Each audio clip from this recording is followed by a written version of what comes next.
چند جمعه پیش قصه یک مادر حسرتی و دل افگار در جمعه من بیان کرده بودم. دوباره برای شما بیان میکنم برادران عزیز. ببینه که مادرها چی سوزش دارند. مادر 5 سال یا 6 سال میگه فرزند شندی، از غم فرزند، از داغ فرزند، از فراق فرزند دردمند شد، جاگه بیماری افتاد. دایم با فرزندش میگه، با تلفن صحبت میکرد، دایم صحبت میکرد، فرزندم پسرم بیا، من از تو چیزی طلب ندارم، نه پول دمان در کاره، نه مال دمان در کاره، نه دارندگی، هیچ چیز از تو دمان در کار نیست، فقط تو را میخواهم. این فرزند میگه دایم وعده میداد، میگه مادر جان میام، به نزدیکی میام، فقط وعده میداد. مادر به حالت افتاد که بیماریش خیلی سخت شد، خیلی با بیماریش یعنی به جاگه مرگ افتاد. فریاد کرد، فرزندش گفت با بچه‌م زنگ بزن، آخرین جمله ها مخاطیش صحبت کنم.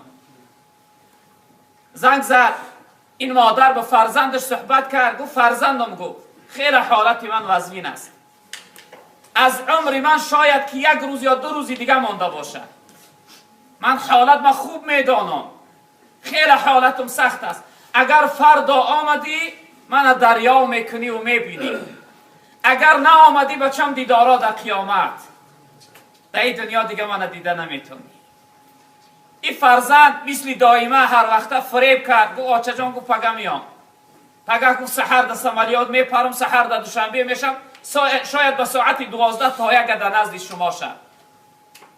این مادر فردا شد میگه جانش میسوزه، گاهی به خود میشوه و وقتی به خود میاد در حال میپرسه، میگه فرزندم رسید؟ آیا بچم رسید؟ بچم آمد؟ ساعت وقت رفته ساده است، ساعت 10 11 12 شده است، فقط وقتی به خود میآید چیزی نمیپرسه، میگه فرزندم رسید.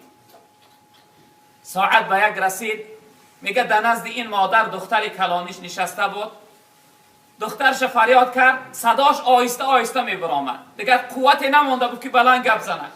دخترم گفت نزدیکتر بیا. گفت چی میگوی آچه جان؟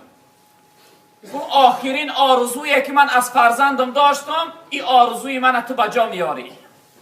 دخترم گفت وقتی که دادرت از در خانه در آمد، یعنی که رسید، او را بخیز در آغوشت بگی، در آغوش بگی و از پیشانیش بوسه کن، از پیشانیش بوسه کن و براش بگو که این آخرین آرزوی مادرت بود.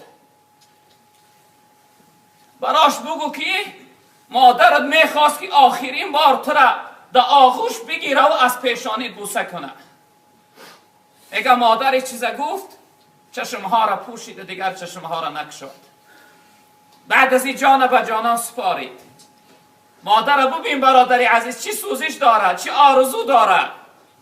تو بر این فرزندی به همت و ناجوان مرد، تو بر این فرزندی ناآدم میخواهد آغوشش بگیرد، میخواهد از پیشانی تو بوسه کنه، اما تو جوانی بی سواد و جاهل و سوی مادر فریاد میکنی، مادر گریان میکنی، اشک مادر میریزانی.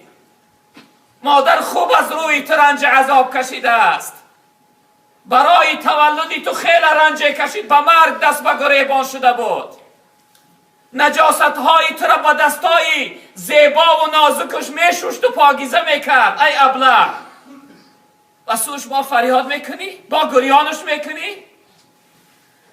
شبی که تو را خواب نمیبود او خواب نداشت، تا سحر تو را الله میگفت، تا سحر همراهی تو بیدار بود.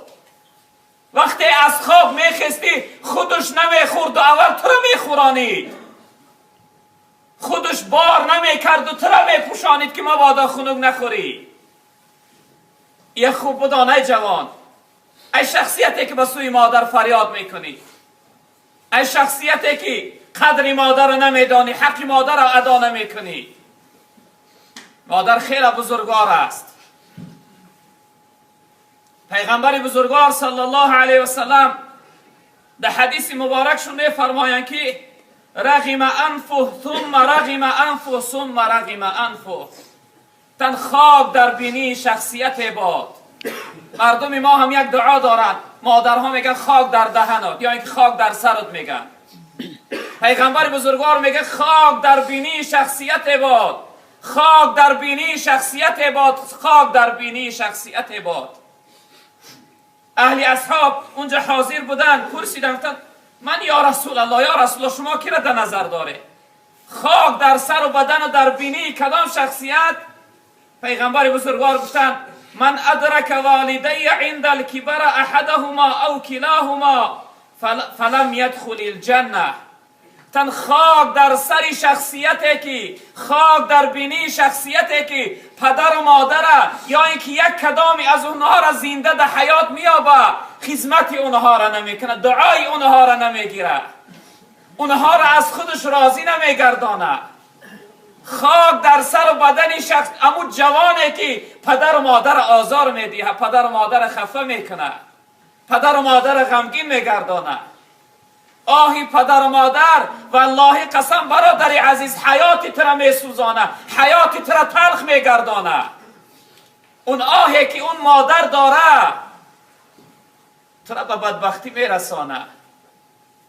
عزیزای خدا حکایت میکنن که یک شخصیت عابده بود که کاری دائمش عبادت کردن بود. روزه درون محرابی عبادت در سکوت، شاید در درون نماز بود، مشغول ذکر و عبادتش بود. ناگاه میگه مادرش فریاد کرد، نام شکری فریاد کرد. این شخصیت شاید در نماز بود مشغول، جواب گردانده نتانست. مادر دوباره فریاد کرد، 3 باره فریاد کرد. این شخصیت جواب گردانده نتانست. مادر بسیار ناراحت شد. او پروردگارا، این فرزند من وقتی که طفل بود آوازی گریش وقتی بلند میشد من در نزدش حاضر میشدم. ببین که امروز کلان شده است، من فریادش میکنم جوابم نمیگردانه. ای پروردگار در این حیاتی من در زندگیم فرزند من در یک بلای مبتلا کن تا اینکه من به چشمای سرم ببینم.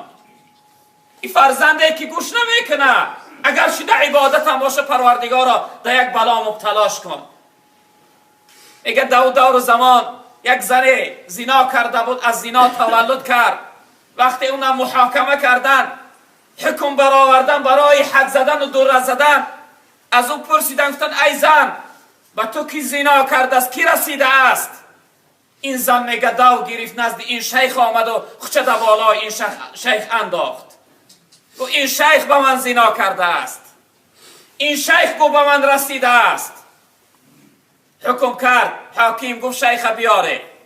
شیخ بردن، گفتن شیخ ما تو را انسانی خوب میدانستیم، تو به این زن رسیده ای؟ گفت والله قسم من به این زن نرسیدم. گفتن تو گناهگار هستی؟ گفت من گناهگار هستم، اما گناهی من زنا کردن نیست. گفتن گناهی تو چی است؟ گفت گناهی من نافرمان برداری مادر است.